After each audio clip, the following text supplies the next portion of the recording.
Hello, Scorpio. Welcome to your daily focus tarot. Since most people don't watch on Saturdays, I thought I would try a new deck out today. So we have the Chariot. The essential meaning of this card has always been about movement, a journey, or a struggle to gain momentum.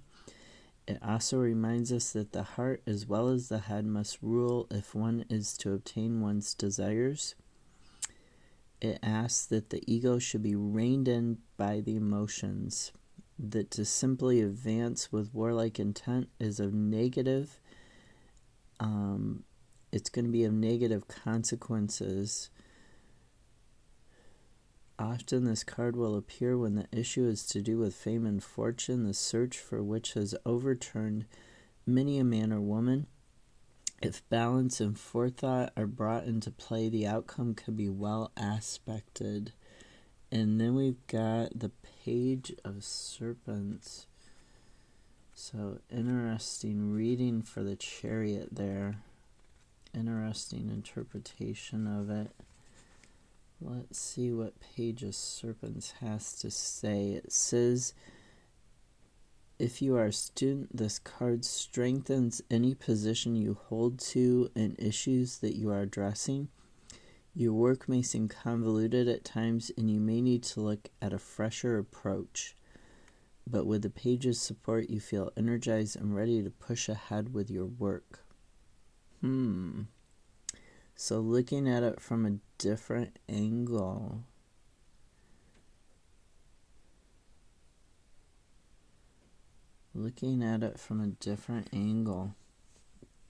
Get a different perspective on your willpower, on your movement forward, on your search for that, on your struggle to gain momentum on your journey. Interesting. Then we have the Hierophant.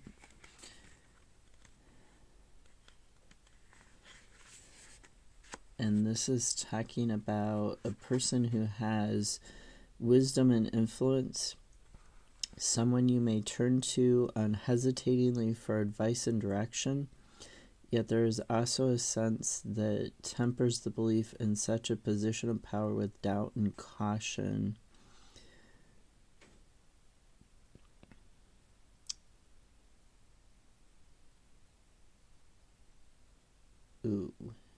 The Hierophant's followers have often been seen as slaves to his will and wisdom. Moths to the flame, they are drawn to believe and trust in his imposing figure, his or her, sometimes causing the ingesting of false words and ideas.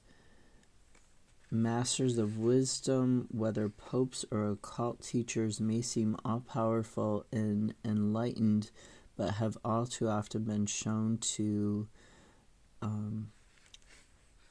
not be so enlightened.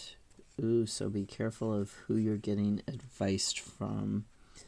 And the clarifier was 7 of Swords. So this card asks that you look for hope even in the most dire situation.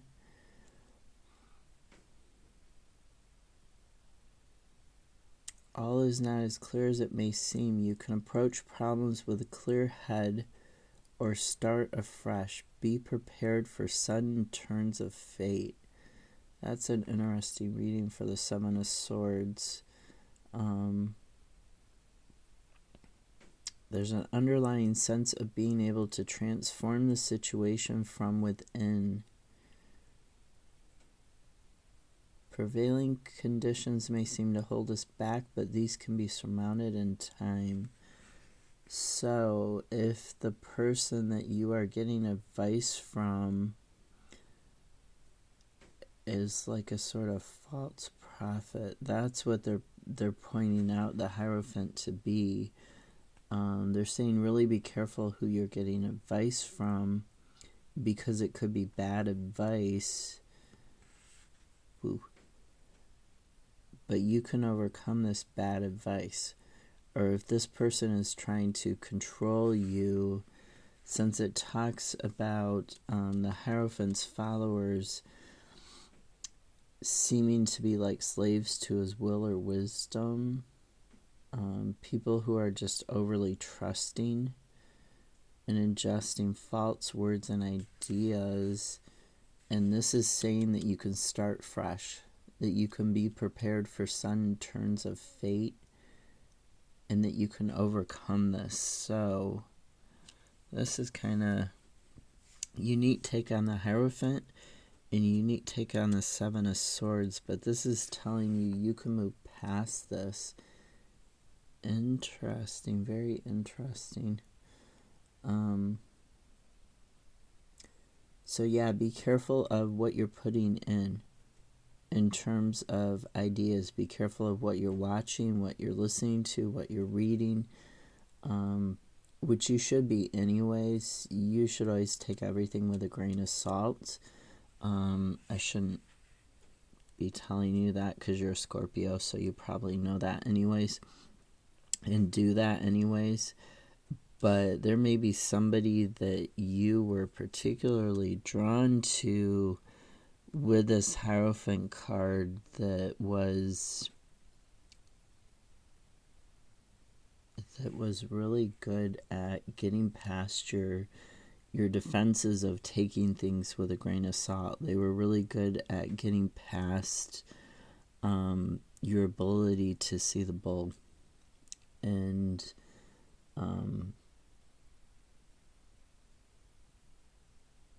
you may have believed what they were saying, and now you're looking to get away from that. You're looking to get out of that. Let's see, we have Page of Wands, 10 of Wands, 4 of Wands, and the Tower. We have a bunch of Wands. Okay, let's do the Wands first. This is a very interesting book, by the way. This is Tarot of Light and Shadow. Page of Wands, a card representing a follower, a fan.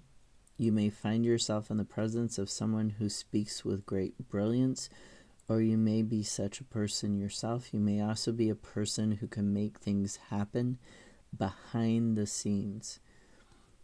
The pages are often bearers of good news or any news, generally of a fabulous and extraordinary kind. They can also be the message as well as the messenger.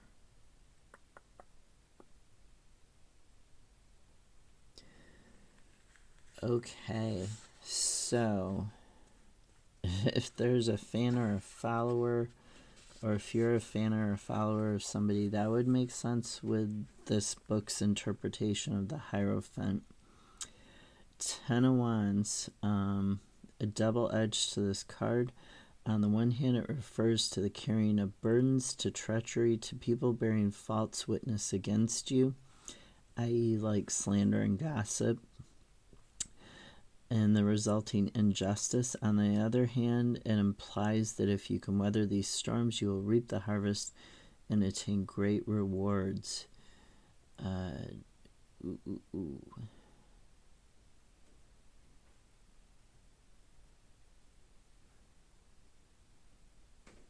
Oh, it says it also sometimes has to do with ancestral influences. Patterns of behavior reappear throughout many generations. You may need to look at these patterns and consider what forgiveness is required concerning old wounds and attitudes that may no longer be relevant.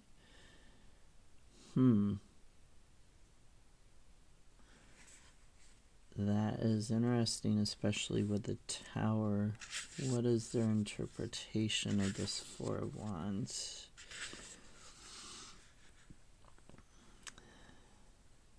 Four of Wands traditionally talks about stability, although this can sometimes become stagnation.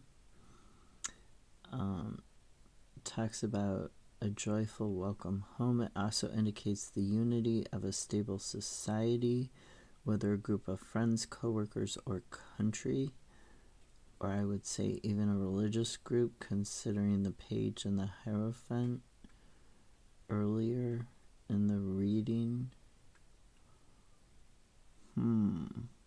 For this reason, it is a good idea to establish old alliances which may have fallen into disuse, to reestablish old alliances which may have fallen into disuse, and to acknowledge the value of friends as well as tried and trusted ideas. Generally, this card indicates stable conditions of work.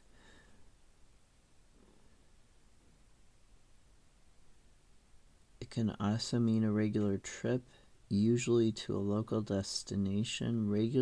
Regularity is the watchword here, but remember to heed the rules of engagement and try not to become too entrenched. That's an interesting interpretation of the Four of Wands. I kind of get it. Okay, and their interpretation of the shadow side of the Tower. The immediate response to drawing this card in a reading may seem shocking, depending on the circumstances, but it is important to remember that change is not always a bad thing. Most of the time it isn't a bad thing. And the lightning strike may represent a flash of insight or inspiration which can lead to a reassessment of your life path, beliefs or intentions, as well as a painful readjustment to something that requires confrontation before peace can result. None of these things are necessarily easy, but if we allow the fire to consume the tower in which we have established ourselves, the outcome can be both positive and restorative. Ooh, interesting.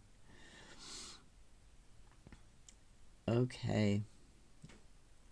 Yeah, so their interpretation of the tower is pretty much the standard one, even though in their interpretation of some of the other cards is not.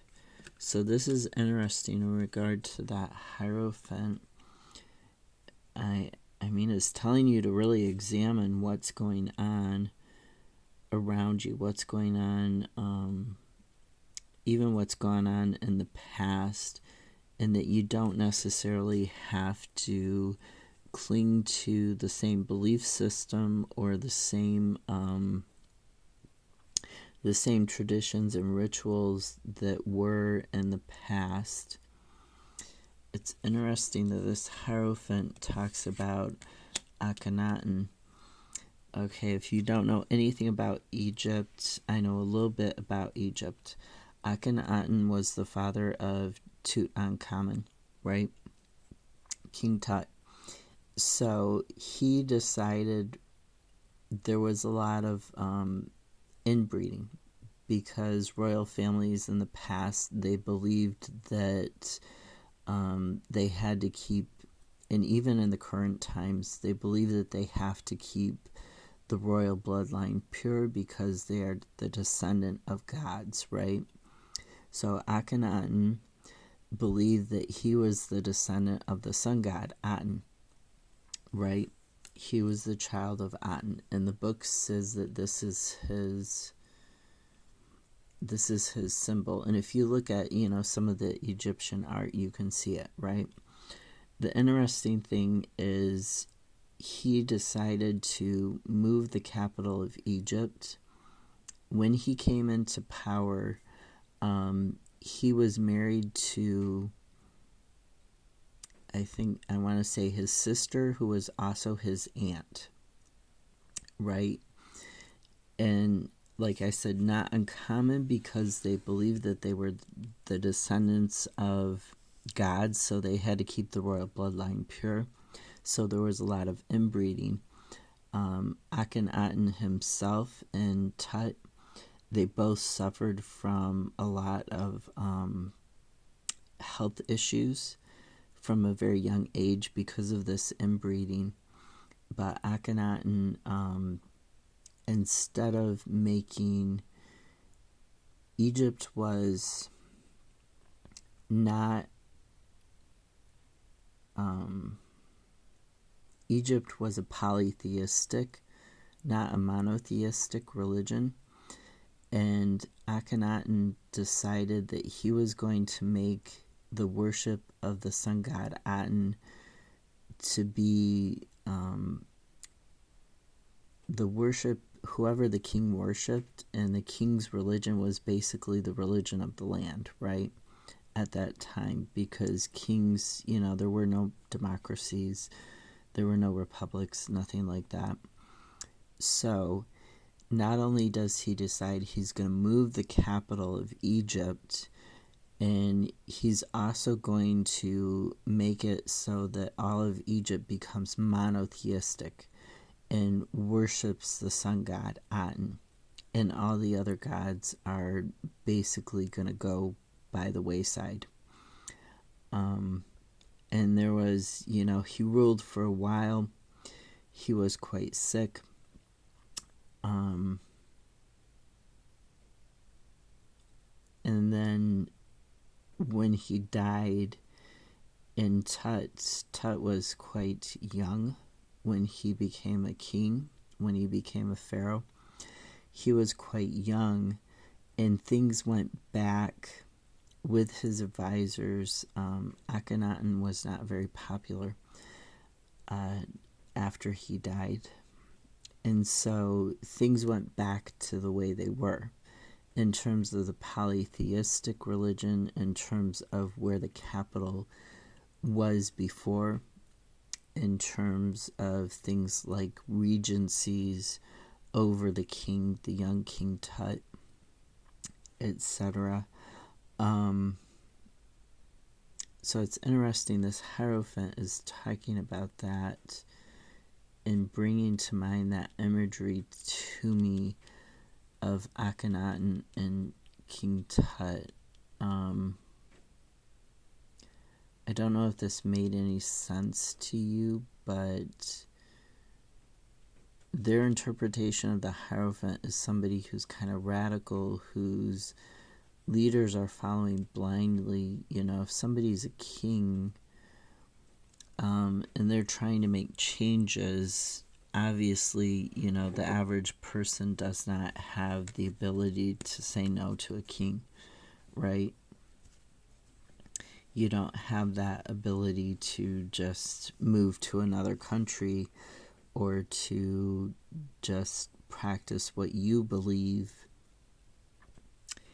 in secret away from what the official state religion is.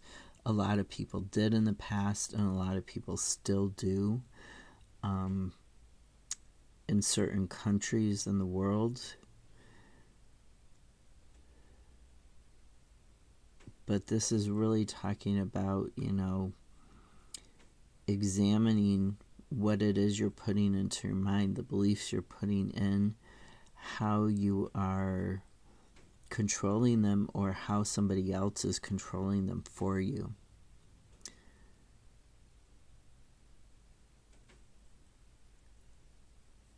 And how those changes have affected you.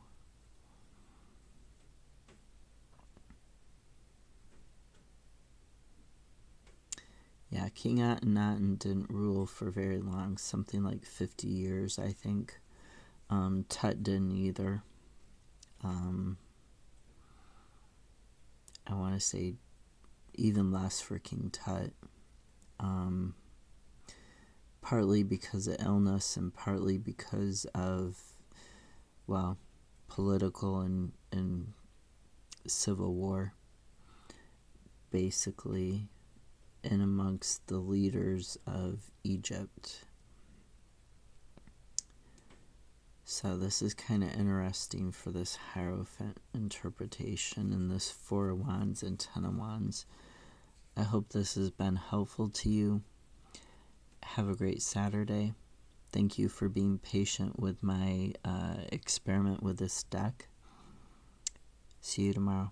Bye.